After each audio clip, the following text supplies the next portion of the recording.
जय हिंद दोस्तों, मैं दिलीप कुमार। आज हम लोग पढ़ेंगे क्लास 10th के भूगोल बुक, जिसका पहला पाठ है भारत संसाधन एवं उपयोग। इसका हम लोग लघु उत्तरीय प्रश्न का दूसरा नंबर क्वेश्चन जानेंगे। पहला क्वेश्चन हम लोग इससे अगली वाली वीडियो में देख चुके हैं। अगर आप लोग नहीं देखे हैं तो उसको जाकर देखें। और इसका दूसरा प्रश्न है लघु उत्तरीय प्रश्न। दूसरा क्वेश्चन नंबर है संभावी एवं संचित कोश संसाधन में अंतर स्पष्ट कीजिए। तो इसका हम लोग आंसर जानेंगे, यानी कि संभावी संसाधन और संचित कोश संसाधन में अंतर जानेंगे। तो पहले है संभावी संसाधन, तो इसको बारे में हम लोग देखते हैं। तो इसका आंसर हम लोग यहाँ से देखेंगे। आप लोगों को दिख रहा होगा संभावी संसाधन, तो हम लोग इसका आंसर यहाँ से है ऐसे संसाधन जो किसी क्षेत्र विशेष में मौजूद होते हैं। यानी कि वैसा संसाधन, ऐसे संसाधन जो किसी क्षेत्र विशेष में मौजूद होते हैं, जिसे उपयोग में लाने की संभावना रहती है। यानी कि वैसा कोई संसाधन है जो किसी क्षेत्र विशेष में मौजूद होते हैं और जिसको उपयोग में लाने की संभावना होती है।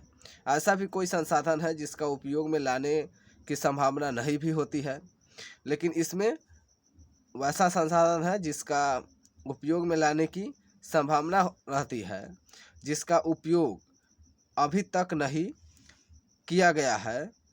यानी कि वैसा संसाधन जिसका उपयोग अभी तक नहीं किया गया है, जैसे हिमालय क्षेत्र का खनिज, जिनका उत्खनन अधिक गहराई में होने के कारण दुर्गम एवं महंगा है। यानी कि कहने का इसका अर्थ है ऐसा संसाधन जो किसी विशेष में मौजूद होते हैं, जैसे कि हिमालय के खनिज, हिमालय क्षेत्र का खनिज, यह विशेष है जो मौजूद तो है, जिसे उपयोग में लाने की संभावना भी है।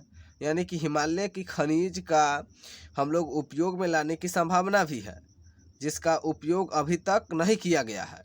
यानी कि लाने की संभावना है, लेकिन इसका उपयोग अभी तक नहीं किया गया है। जैसे में हिमालय क्षेत्र का खनिज लाने की संभावना है।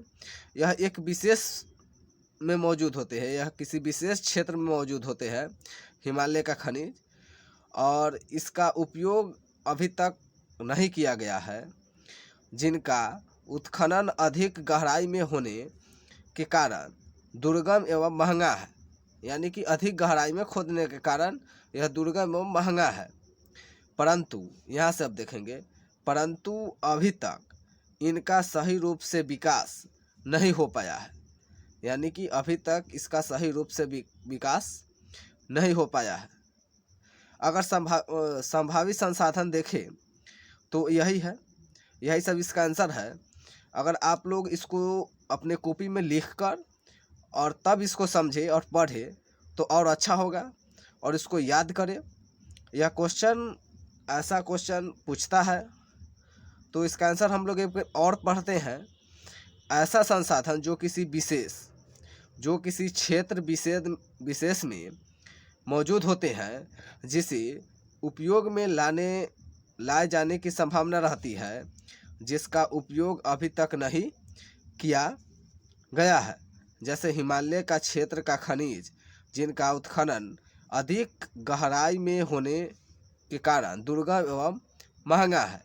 परंतु महंगा है, इसके बाद हम लोग लिखेंगे परंतु अभी तक इनका सही रूप से विकास नहीं हो पाया है।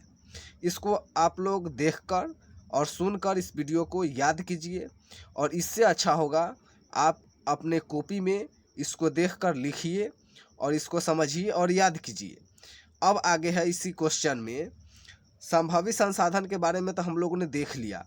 अब हम लोग पढ़ेंगे संचित कोश संसाधन। आप लोगों को दिख रहा होगा संचित कोश संसाधन के बारे में। तो यहाँ से हम लोग देखेंगे वास्तव में ऐसे संसाधन भंडार संसाधन के एक ही अंश है। यानी कि वास्तव में ऐसे संसाधन किसके बारे में बोल रहा है, तो संचित कोश संसाधन के बारे में बोल रहा है कि वास्तव में ऐसे संसाधन भंडार संसाधन के ही अंश है, जिसे उपलब्ध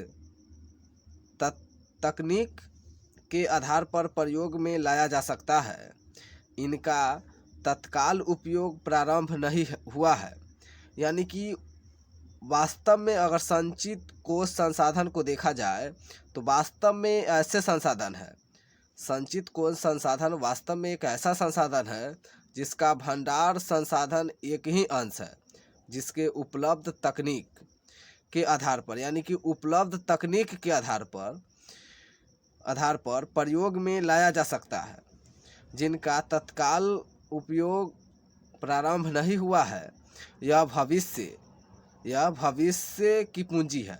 यानी कि संचित कोश संसाधन भविष्य का पूंजी है। इसको अभी तक उपयोग नहीं किया गया है, यानी कि उपयोग में प्रारंभ नहीं हुआ है। जैसे में देखें तो नदी जल भविष्य में, यानी कि यह भविष्य की पूंजी है। नदी जल भविष्य में जल विद्युत उत्पन्न करने में प्रयुक्त हो सकते हैं। यानी कि नदी जल भविष्य में जल विद्युत, यानी कि विद्युत उत्पन्न करने में उपयुक्त हो सकते हैं। वर्तमान में इसका उपयोग अत्यंत ही सीमित है। यानी कि वर्तमान में अगर देखा जाए तो जल विद्युत उत्पादन करने का उपयोग वर्तमान में अत्यंत ही सीमित है। तो हम लोग इसका भी, अगर आप लोग आंसर अपने कॉपी में लिख कर समझे और इसका अंतर बनाए तो अच्छा होगा और याद कीजिए। तो संचित कोश संसाधन एक बार और इसका आंसर हम लोग देख लेते हैं। वास्तव में ऐसा संसाधन भंडार संसाधन की एक ही अंश है, जिसे उपलब्ध तकनीक के आधार पर प्रयोग में लाया जा सकता है। इनका तत्काल उपयोग प्रारंभ नहीं हुआ है, यह भविष्य की पूंजी है। नदी जल भविष्य में जल विद्युत उत्पन्न करने में उपयुक्त हो सकते हैं। वर्तमान में इसका उपयोग अत्यंत ही सीमित है। तो हम लोग इस वीडियो में हम लोग संभावी एवं संचित कोश संसाधन में अंतर का स्पष्ट किए हैं। अगर आप लोग इस दोनों को देखकर अपने कॉपी में लिख लीजिए और इसका अंतर को समझिए, स्पष्ट कीजिए। तो इस वीडियो में हम लोग इतना ही पढ़ेंगे। तब तो मिलते हैं नेक्स्ट वीडियो में। तब तक के लिए जय हिंद। अगर चैनल पर नए हैं तो इसको सब्सक्राइब कीजिए और वीडियो को लाइक कीजिए।